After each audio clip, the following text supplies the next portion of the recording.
तो मेरा 15 तक बनल है। हाँ तो नोट में लिखा है थे दो मेरा ही चलो जी देखो बड़का 16 नंबर क्वेश्चन है। देखो कॉपी से नहीं उतार से मान लीजिए मैं उतार फंसे में फेरा में छोटा समद्विबाहु त्रिभुज की बराबर भुजाओं में से कौन त्रिभुज? समद्विबाहु त्रिभुज में दो भुजा बराबर होती है। मतलब ई भुजा बराबर ई भुजा। क्यों? क्योंकि देखिए दोनों कोण में थीटा है तो कोण के सामने वाला बराबर रहेगा, है ना। में से एक को आधार के सम्मुख शीर्ष की ओर बढ़ाया गया है। एक भुजा को देखो बढ़ाया गया, BA को D तक बढ़ाया गया, शीर्ष की ओर बढ़ाया गया है। तो सिद्ध करें कि बहिष्ठ कोण आधार पर के कोण का दुगना होता है। तो हम लोग जानते हैं कि किसी त्रिभुज में बहिष्ठ कोण सुदूर अभिमुख के योगफल के बराबर होता है। तो साबित कर दिया था नहीं, एकदम इजी से साबित किया हुआ था। इसको दो तरह से साबित करेंगे। पहले थोड़ा सा लंबा में देख लीजिए, इसका शॉर्टकट में देख लेंगे, है ना। पहले लंबा वाला, तो इसको फिगर दिया हुआ है, इसमें विशेष प्रतिज्ञा लिखने की कोई जरूरत नहीं। तो इसमें क्या चलेगा? डायरेक्ट प्रमाण। डायरेक्ट क्या चलेगा ना? अब प्रमाण में कौन त्रिभुज है बताओ तो? ABC कौन त्रिभुज है? समद्विबाहु त्रिभुज है। इसमें क्या लिखेंगे बताओ? अच्छा ये लिख देते, रुको। दिया है, अब समझो, आप देखो कि क्या क्या दिमाग लगाएंगे इसमें। दिया है ABC, ऐसे दिया है ABC एक समद्विबाहु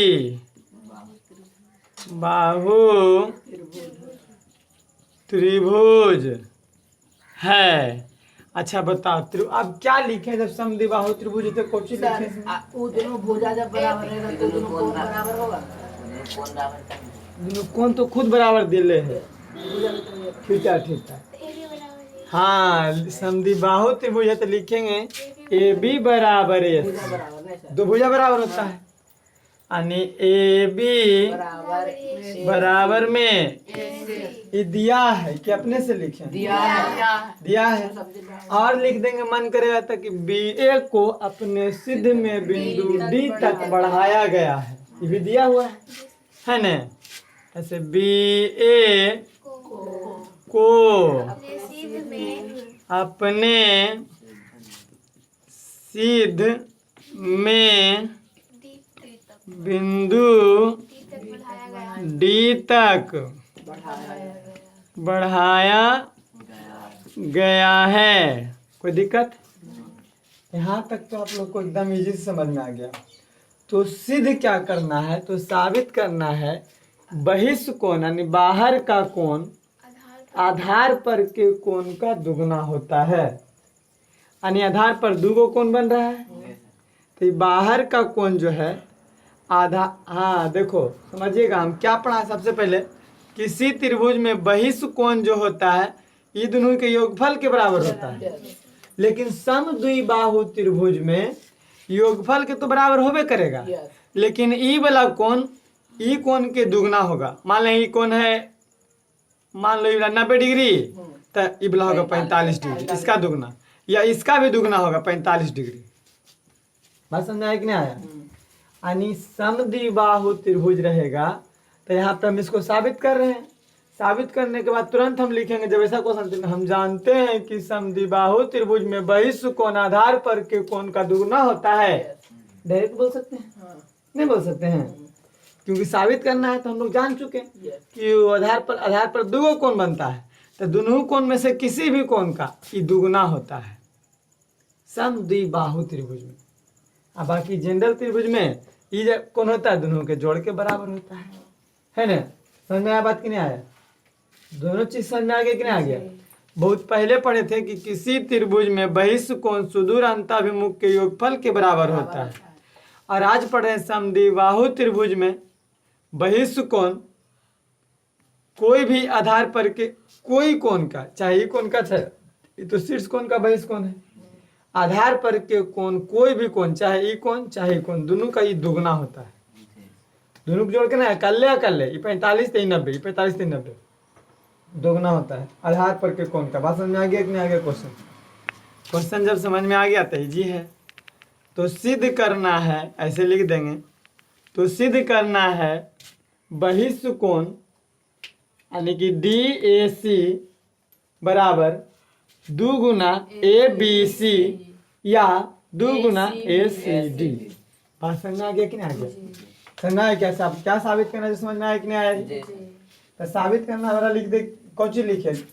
ऐसे लिखो, बहिष्ठ कोण आधार पर के दुगना होता है, या ऐसे लिख दे DAC बराबर 2 गुना ABC या DAC बराबर 2 गुना ACB, वो लिख देते हैं। भाषण में आ गया कि नहीं आ गया? दोनों में से कुछ भी लिख सकते हैं, है ना? नो यहाँ पर लिखते साबित करना है, साबित करना है बहिष्ठ कोण क्या है बोलो तो?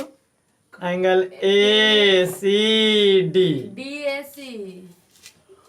ओ हाँ DAC है, अच्छा वो तू ध्यान दे रहा है बे, सही है। लेकिन जेठोलनी डबुक है तो ध्यान देता ना। DAC, ओहो, है ना? तो सुबह सुबह हर बुतरू से यही बोलते हैं कि सुबह सुबह गार्जियन से छोलनी डब्बू नहीं खाया करो। छोलने डाल देता टूट जाएगा। अब तो जो भी देखेगा उसको भी समझ बोल रहे हैं। वो घर में रही हैं तो छोलनी डब्बू नहीं खाई हैं, बदमाशी नहीं करी हैं, खास करके बड़े हाँ, खास करके सुबह सुबह, वो भी शनिचर के दिन, एकदम नहीं। एंगल आपने डेली खाते हैं डब्बू छोलनी। बच गया सर, बच गया। Angle DAC। DAC, angle DAC खाने का नाम नहीं है, मतलब डब्बू छोलने से मारने का, मार खाने का मान लो। पुत्र मार खाता है लेकिन तुम लोग बुजुर्ग नहीं है। DAC बराबर 2 गुना एंगल ABC या एंगल DAC बराबर 2 गुना ACB। दोनों में से कौन हो? DAC बराबर दुगना एंगल ABC का, यानी इसका दुगना, ये कोण का दुगना, या ये कोण DAC बराबर इस कोण का दुगना ACB का दुगना। दोनों में से कोई साबित करिए एगो, है ना? अपने साबित हो जाएगा दोनों। यहाँ तक किसी को कोई दिक्कत अपने ना? यहाँ तक दोबारा नहीं बताया पड़ता। चलिए अब प्रमाण में बढ़िया सब चलते हैं। अब इसमें क्या चलेंगे, कहाँ से चलेंगे? देखो ना, सबसे पहले जो दिया रहता है उससे चलते हैं। दिया हुआ है AB बराबर BC बोल दे रहे, AB बराबर में प्रमाण क्यों? प्रमाण तो लिख दिया जाए। करने सूत्र करना है। अच्छा लो, ये इसी लिख देना, प्रमाण नहीं लिखे है, इसी लिखल है। प्रमाण वो दिया है ये सब दिया है जो लिखे है ना? ना अब ले लिख देते प्रमाण है। ले जना देखिए तो, यस सर। जी सर जनारा। प्रमाण AB बराबर, यहाँ अपने मन से लिखे कि किताब में दिया हुआ था, तो यहाँ पे क्या लिख देंगे? दिया है। कैसे दिया है जी? क्योंकि वो समद्विबाहु त्रिभुज है जी सर। जिसकी 2 भुजा बराबर हो। दिया हुआ था समद्विबाहु त्रिभुज है। अच्छा बताओ, एंगल ABC बराबर एंगल ACB। हम लोग जानते हैं, यहाँ पे हम लिख सकते हैं, हम जानते हैं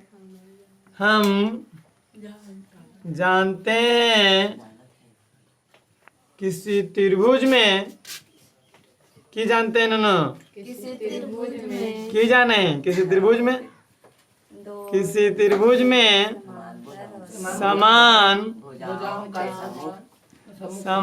भुजाओं के सम्मुख कोण आपस में बराबर होते हैं। ऐसे भी देले बराबर थीटा दोनों बराबर देले है नहीं देले दोनों। सम्मुख कोण आपस में बराबर तो ये दोनों समान भुजा है। जी तो एक कर सम्मुख ई कोण एन एंगल ए बी सी, इसके सम्मुखी एंगल ए सी, दोनों बराबर है। तो हम बोल सकते हैं एंगल ए बी सी बराबर एंगल ए सी। यहाँ तक के कोई दिक्कत नहीं सर। कैसे लिखे पता चला? जी सर। दिक्कत हो तो बोलते थे यहाँ आई नहीं कि नहीं बोले। अब देखो हम क्या कहेंगे, हमको लाना क्या है डी ए सी बहिष्ठ कौन है? डी ए सी कौन कौन है? बहिष्ठ कौन है दोनों? तो हम लिख सकते हैं बहिष्ठ, यहाँ फिर लिखेंगे हम जानते हैं किसी त्रिभुज के बहिष्ठ कोण सुदूर अंताभिमुख के योगफल के बराबर होता है। नहीं लिख सकते हैं? यहाँ पे लिख देंगे हम जानते हैं। अच्छा ऐसे ऐसे लिख दिए त्रिभुज ए बी सी में, त्रिभुज ए बी सी में है ना, हम जानते हैं, यही लिख देते हैं हम जानते हैं किसी त्रिभुज में बहिष्ठ कोण सुदूर अंतःअभिमुख कोण अभिमुख कोणों के योगफल के बराबर होता है। यानी बाहर का कोण जो है अंतःमुख के योगफल के बराबर होता है किसी भी त्रिभुज में। तभी समद्विबाहु त्रिभुज अभी नहीं माने है ना दोनों। तो बताओ एंगल डी ए सी बराबर बोलो क्या होगा? Angle A B C angle A C B और नी वाला कोण जो दोनों के जोड़ के बराबर होगा। अच्छा अभी रुकिए ना समझ में आ जाए कैसे। तो बताओ देखिए ना। अच्छा इसको हम क्या करें, एंगल डी ए सी बराबर देखिए पहले हमको लाना ही बोला है ना। तो ए बी सी को हमको लाना ए बी सी रह देता है angle A B C plus देखिए ए सी बी। देखो यहाँ ए सी बी बराबर एंगल ए बी सी है, दोनों बराबर है कि नहीं है? ए सी बी बराबर एंगल ए बी सी। तो ए सी के बदले में ए बी सी लिख सकते हैं angle A B C angle D A C बराबर दो angle A B C angle D A C बराबर 2, बीच में गुना छुपल रहता है। ए बी सी पहला प्रूव्ड हो गया और दूसरा जी से प्रूव्ड हो जाएगा। देखिए एंगल डी ए सी बराबर एंगल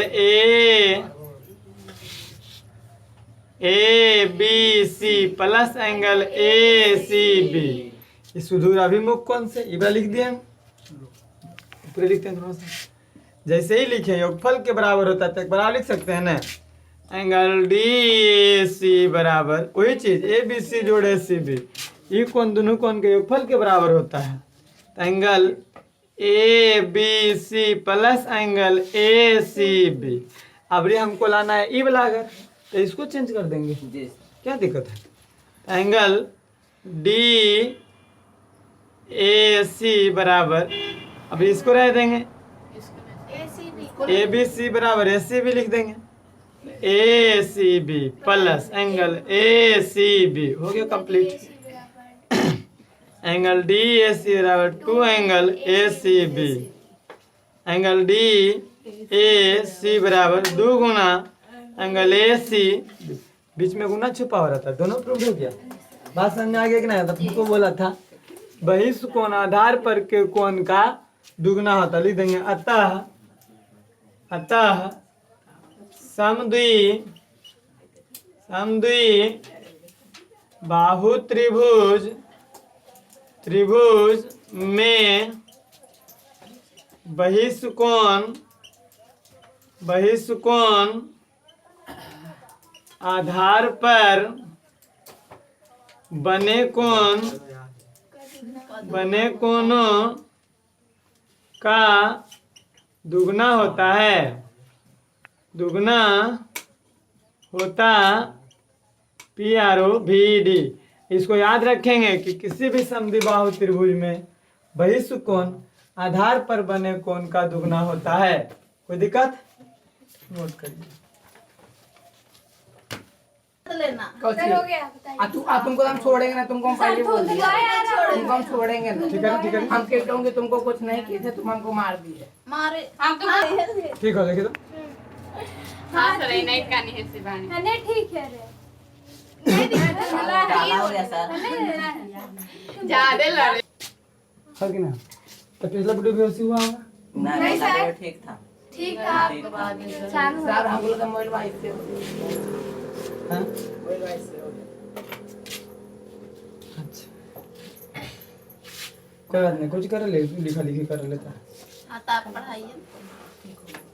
चलो देखो कुछ कर रहा है। बगल के चित्र में चतुर्भुज ABCD है। ABCD बगल के चित्र में चतुर्भुज क्या है? ABCD है कि भुजाओं AB और CD के मध्य बिंदुओं M तथा N को मिलाने वाली रेखाखंड। ओ देखो ये मध्य बिंदु है, मतलब DN बराबर NC। मध्य बिंदु का मतलब DN बराबर NC। DN बराबर में DM बराबर में मध्य बिंदु के मतलब होता है बराबर बराबर भाग में बांट दे। एकर बराबर ई आई दोनों के बराबर ई। बात समझ में आया? आई 90 डिग्री दिया हुआ है, 90 डिग्री दिया हुआ है। 90 डिग्री दे लेना। अच्छा एक तरफ 90 डिग्री होता है, अगर फिगर में ऐसे दे ले एक तरफ 90 तो यह 90 होता है कि नहीं होता है? 90 का मतलब सीधा खड़ा, और सीधा खड़ा मतलब इधर 90 इधर 90 दोनों 90। बात समझ में आ गया कि नहीं आ गया? चलो आप देखो बहुत ही आसान। अच्छा तो साबित करना है कि चतुर्भुज की दूसरी भुजा भी बराबर है। दूसरी भुजाएं क्या है? दूसरी भुजा कौन भुजा बताओ? कौन भुजा? दूसरी भुजा मतलब कौन भुजा? इधर वाला भुजा। इस दोनों भुजा पर तो लंबे है, जी सर। लंब है। इस दोनों भुजा पर क्या है? लंब है। तो हमको बराबर करना है AD बराबर BC। दूसरी भुजा का मतलब जितना गो AD है उतना गो BC है। बात समझ में आ गया कि नहीं आ गया? तो हम इसको साबित करेंगे कैसे, समझो तो। अगर ये फिगर को मोड़ के ऐसे चिपका देंगे, अगर ये दोनों ढक ले पूरा एक दूसरे को, यानी ई फिगर और ई फिगर अगर सर्वांगसम हो जाए तब होगा। जी तो हम पढ़े हैं चतुर्भुज की सर्वांगसम? चतुर्भुज की सर्वांगसम पढ़े हैं कोई? त्रिभुज की सर्वांगसम पढ़े हैं? एरम चतुर्भुज है, क्योंकि देखो बराबर कब होगा? जब ये वाला मोड़ेंगे ऐसे, किताब जैसे किस हर एक पेज बराबर रहता है, ऐसे मोड़ देते हैं ऐसे, तो ये जितना गो AD उतना गो BC अगर ढक लेगा, इतना ढक लेगा अगर, तो बराबर हो जाएगा। नहीं तो होगा बराबर? नहीं होगा। तो ये चतुर्भुज है। देखो तो एरम दो गो चतुर्भुज दिख रहा है। तो इसको लाने के लिए हमको रचना करना पड़ेगा, क्योंकि इसमें त्रिभुज है ये ना है। हम लोग पढ़े हैं त्रिभुज की सर्वांग समता। त्रिभुज दो गो सर्वांग सम हो सकता है ना? इसमें रचना की आवश्यकता होगा, समझना पड़ेगा कि कुछ कुछ हमको जरूरत है। चलो फिलहाल लिखते दिया है, जो जो दिया है लिख दो। कुछ कुछ दे ले बोलो तो। ABCD एक चतुर्भुज है। ABCD एक चतुर्भुज है। कोई दिक्कत? AM सम। और कुछ ही दे रहे हम बताओ तो। DC पर लंब है। AB तथा DC पर लंब है न। एम एन जो है ए बी पर, एम एन जो है डी सी पर, दोनों पर लंब है कि नहीं है। तो हम ऐसे बोल सकते हैं इसको एन एम लंब ए बी, एन एम लंब ए बी और एम एन लंब DC डी सी। लंब का मतलब 90 डिग्री। तो दिल है कि हमें बोले ही नहीं, क्वेश्चन में लिखा था, हम लोग इसको कुछ नहीं किए हैं। और क्या है, एम तथा एन, ए बी एम और एन क्रमशः ए बी तथा डी सी की मध्य बिंदु है। मध्य बिंदु मिलाया है, ए बी का मध्य बिंदु एम, डी सी का मध्य बिंदु एन। और बोलो और ए बी बिंदु एम, ए बी तथा सी डी का मध्य बिंदु क्रमशः क्यों लिखते हैं पता है, क्योंकि लगातार पहले ए बी लिखे हैं तो पहले एम लिखाएगा, जी सी डी लिखे हैं तो एन लिखाएगा। क्रमशः ए बी और कुछ ए बी लिखो एम तथा एन है, ऐसे लिख देते हैं। एम तथा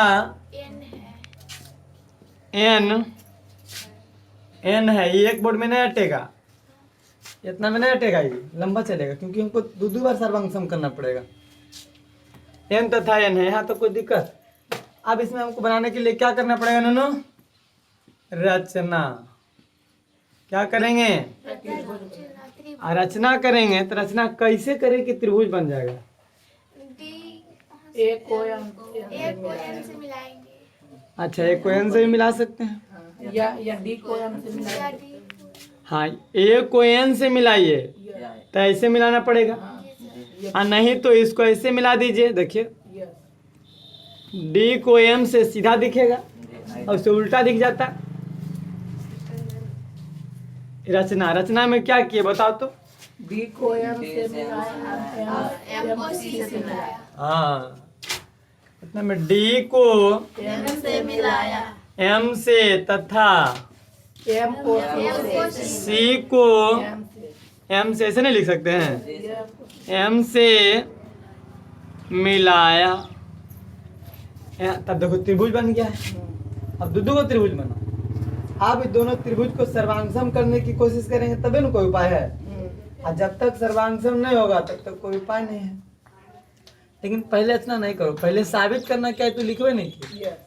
तो कोई अब आवरण आप कैसे रचना तो साबित करना एम तथा एन, यहाँ पर एम तथा एन है, यहाँ लिख देते हैं। है, तो साबित करना, उसके बाद देते तो साबित करना है, साबित करना है। क्या करना है जी, ए डी बराबर बी सी, दोनों बराबर लाना है। ए डी बराबर में ए डी बराबर, कोई दिक्कत है यहाँ तक। रचना में क्या किया, डी को एम से तथा सी को एम से मिला दिया, कोई दिक्कत। अब आ जाओ दो गो त्रिभुज में एक ही चलेंगे। पहले ही दोनों त्रिभुज में देखो, इसमें आएगो, इसमें देखिए अलग त्रिभुज है, ये त्रिभुज आएगो, ये त्रिभुज अलग अलग है कि नहीं है। कौची कौची देल है बताओ तो, कौची देल है, कौन पर में लगेगा उसमें सर्वांगसम करने के लिए, जो देल रहेगा उसी को ढूंढेंगे। बोलो तो कौची देल है। हम कह सकते हैं एम एन बराबर एम एन, दोनों त्रिभुज में उभयनिष्ठ, ऐसे त्रिभुज D M N C M N में है ना, नो डी एम एन और त्रिभुज सी एम एन में बताओ, एम एन बराबर में एम एन, ये दोनों में है उभयनिष्ठ। हाँ बोलो, एंगल एम एन डी बराबर angle M N C angle M N D N D बराबर M N C M N D M N M N C. कैसे कैसे हुआ? क्योंकि लंब है तो एम एन सी इसको लिख प्रत्येक 90 डिग्री, लंब का मतलब 90, प्रत्येक 90 डिग्री, हाँ ये भी कोण 90, ये भी कोण 90।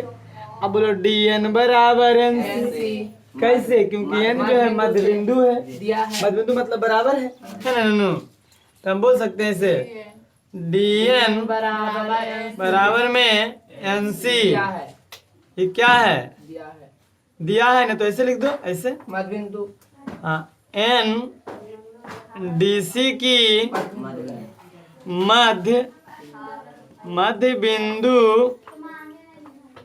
डी एन जो है, एन मतलब कॉमा, ठीक है लो ना।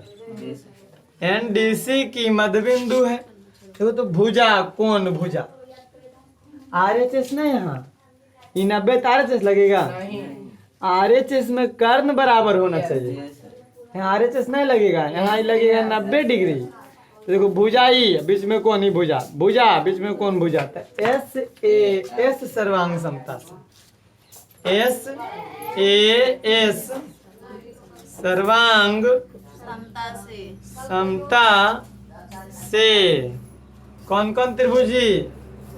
त्रिभुज डी एम एन सर्वांग सम, त्रिभुज C M N C M N सर्वांगसम हो गया। और जब ही सर्वांगसम होता है शेष कोण और शेष भुजाएं आपस में बराबर, हम तब कह सकते हैं, देखो सर्वांगसम मतलब ढकेगा, डीएम बराबर सीएम, डीएम बराबर में सीएम। एगो आओ कर दो, एगो आओ, ये दोनों कोण भी बराबर हो जाएगा, ये दोनों भी कोण बराबर हो जाएगा, सब चीज बराबर हो जाएगा।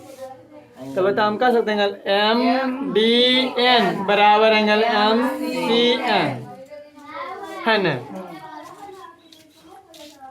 नहीं, जरूरत हमको किसका पड़ेगा ये देख लो पहले, उसी का पड़ेगा ये जरूरत पड़ेगा उसी को लिखेंगे। हाँ तो अगर अब ये दोनों त्रिभुज में चलेंगे ना, तो ये मध्य बिंदु है, तो वो दोनों तो बराबर हो ही जाएगा। ये मध्य बिंदु, ये वाला बराबर है, ये वाला बराबर है, कौन तो बराबर है ये वाला, ये दोनों कौन कहाँ बराबर दे रहे हैं? वो ना वाला नहीं हमको जरूरत पड़ेगा जिसको उसी को रखेंगे।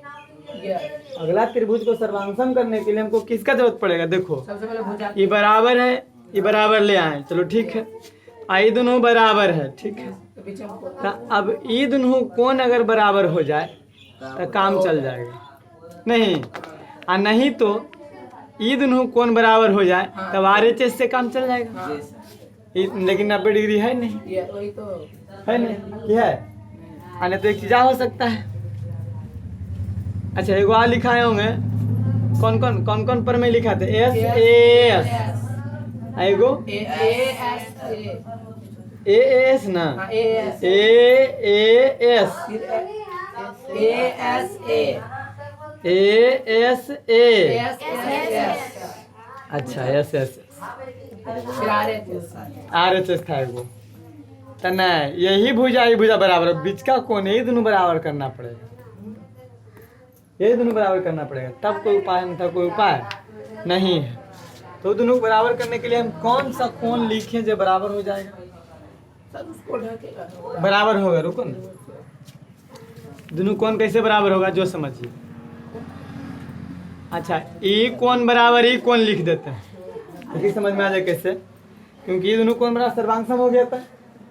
एम डी एन बराबर एम सी एन, हाँ एंगल एम डी एन बराबर में एंगल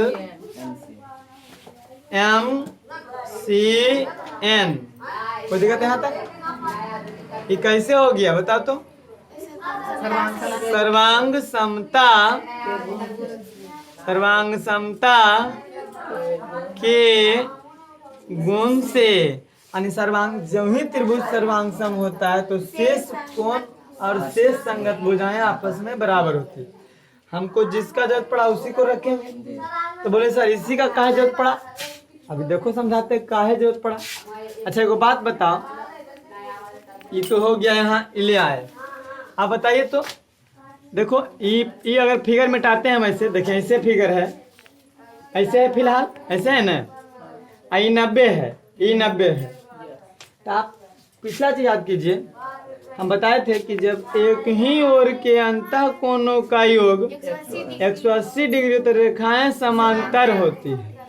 बताए थे जी सर। एक ही ओर के अंतः कोण, अभी इसको भुला जाइए, ये वाला जो लिखा रेखा है ना इसको मिटा दीजिए फिलहाल। तो एक ही ओर ये 90 है, ये भी 90 है, 90 90 लंब के मतलब 90, दोनों पर लंब है, इस पर भी इस पर भी।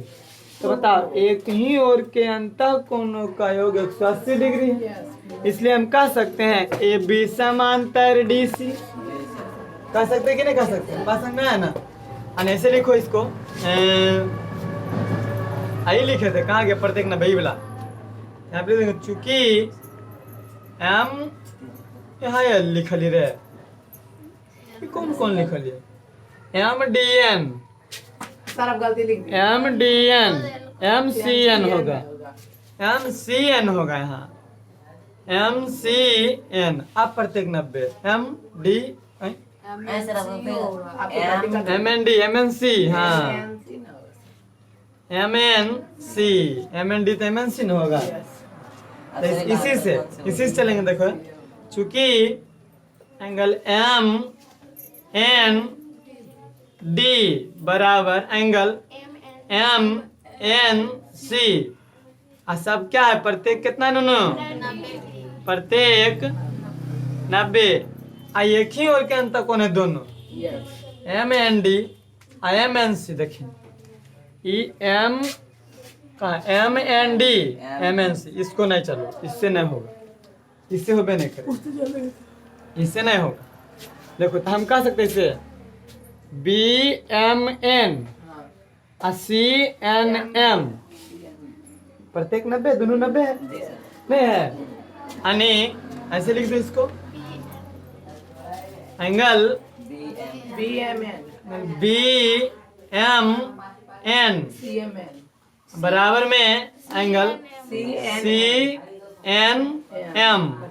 अब सी एन एम, अब वही प्रत्येक 90 है, एक ही ओर का प्रत्येक प्रत्येक ये दिया हुआ था, ये दिया है, ये दिया है ना, प्रत्येक 90 दिया हुआ है। जी आई दे देखिए लंब है, एन एम लंब, एन एल ए बी पर, एन एम ए बी पर, लंब के मतलब 90, आई एम एन लंब डी सी पर, यानी लंब के मतलब 90।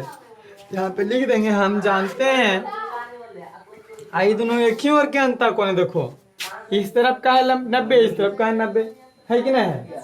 हम यहाँ पे लिख देंगे हम जानते हैं, हम जानते हैं कि एक ही ओर के कि एक ही ओर अंतः कोणों का योग 180 एक ही ओर के अंतः कोणों का योग 180 डिग्री हो तो अंतः कोणों का योग 180 का योग रेखाएं समांतर 180 डिग्री हो तो रेखाएं समांतर होती है, यानी ये भी समांतर डीसी, ये भी समांतर में कहीं सही सब काहे लेके ला रहे हैं, हमको इसलिए लाना है क्योंकि ई कोण बराबर जब तक ना होगा, जब तक सर्वांगसम होगा नहीं करेगा, और सर्वांगसम ना होगा तो दोनों बराबर है भी नहीं करेंगे, आएगा नहीं आएगा। अब देखो अब हम लोग क्या पढ़ें कि जब दो समांतर रेखाओं को एक तिर्यक रेखा काट, देखो ये तिर्यक रेखा काट रहा है, तो एक ही और एकांतर कोण आपस में बराबर होते हैं, यानी ई कोण बराबर ई कोण, इधर भी देखो ये रेखा काटेगा तो ई कोण बराबर ई कोण नहीं। अब समझ में आ रहा है? अब देखो ई कोण के बराबर ई कोण, इस कोण के बराबर इस कोण, एकांतर कोण से नहीं हो जाएगा, एकांतर कोण से जैसे ही बराबर होगा, देखो तो ये दोनों बराबर था, अभी लाए हैं साबित किए, ये वाला कोण अब बराबर ये वाला कोण अभी साबित किए, तो एक का बराबर ही हो जाएगा, यानी 5 तो ये भी 5 मान लो, तो ये भी 5 हो जाएगा, एक का बराबर ही तो एक का बराबर ही, तो ये भी 5, दोनों बराबर हो गया कि नहीं हो गया, और जैसे ही बराबर हो गया दोनों कोण सर्वांगसम आसानी से हो जाएगी, ई बराबर आइए गया है, ई बराबर साबित करिए दिए हैं दोनों बराबर, आई बराबर देले है, ई कौन बराबर था एस से एस सर्वांग समता से सर्वांग सम हो जाएगा। और जब ही सर्वांग सम होगा संगत भुजाएं आपस में बराबर ए डी बराबर बी सी प्रूव बन जाता जी सर। बनेगा। छोड़ दें छोड़ दे। यहाँ से क्या लिख नहीं लिख देते हैं, ख्याल छोड़ियो। बन गया। तो हम बोल सकते हैं इसे ए एम डी, नहीं तो इसे एन डी एम एनडीएम बराबर A M D N. Angle जब ही सर्वांगसम हो गया तो हम कह सकते हैं दोनों angle M D N, angle M D N बराबर एम डी एन तो D M A, angle D M A सही होगी ना। तो लिख सकते हैं एम डी एन ई कोण बराबर में डी एम ए ई कोण, एकांतर कोण से ये कौन से यहाँ लिख दे रुक, एंगल एम डी एन बराबर एंगल डी एम ए, ये कौन से दोनों एकांतर कोण से, एकांतर कोण से। अब फिर ये बोला भी और नौका कौन भी, नौका कैसे लिखा है बोलो तो M C N, angle M C N बराबर angle C M B, C M B, ये भी कौन से दोनों एकांतर कोण से, ये भी कौन से दोनों एकांतर कोण से। अच्छा गड़बड़ा दिली की रे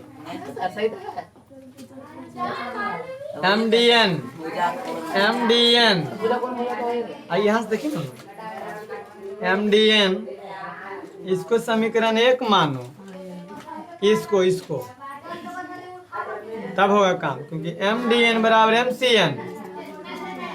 इसको समीकरण 2 मानिए, समीकरण 2 एकांतर कोण से, एकांतर कोण से।